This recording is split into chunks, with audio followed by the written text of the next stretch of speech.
আজকে বানাবো কলই শাকের মুচমুচে পকোড়া। দেখতে যেমন সুন্দর, খাইতেও কিন্তু তেমনই স্বাদ। তার নাকি প্রথমে কলই শাকটি তুলে নিলাম, তারপরে কলই শাক আর ধনিয়া পাতা ভালো করে ধুয়ে পরিষ্কার করে নিচ্ছি। এবার একটা বাটির মধ্যে বেসন, 1 চামচ কর্নফ্লাওয়ার, স্বাদ মতো নুন, হলুদ আর একটু শুকনো লঙ্কা, অল্প করে কালি জিরে দিয়ে শুকনো পকোড়া ভালো করে মিশিয়ে নেবো। তারপরে অল্প অল্প জল দিয়ে ভালো করে থকথকা করে কিন্তু বেসনটা মাখাই নেবো। তাইকে তুমি 5 মিনিটে নিয়ে ততক্ষণ উনান জ্বালায় কড়াই চাপাই দিয়ে তেল গরম দিয়ে দিচ্ছি। 5 মিনিট পরে ঢাকনা সরা দিয়ে বেসনটা ভালো মতনই সেট হয়ে গেছে। তারপরে অল্প করে ধনিয়া শাক আর অল্প করে কলই শাক নিয়ে বেশ সুন্দর মুঠো করে নেবো এরম।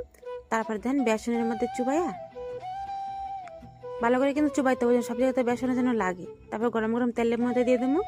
এরম করে কিন্তু সবকটা পকোড়া আমি দিয়ে দেবো গরম তেলের মধ্যে। কত সুন্দর দেওয়াটা, কত সহজ, যে কোনো কেউ কিন্তু অনায়াসে করতে পারবো। তারপর উল্টা পাল্টা লাল লাল করে ভাজে নামানিলে রেডি কলই শাকের পকোড়া।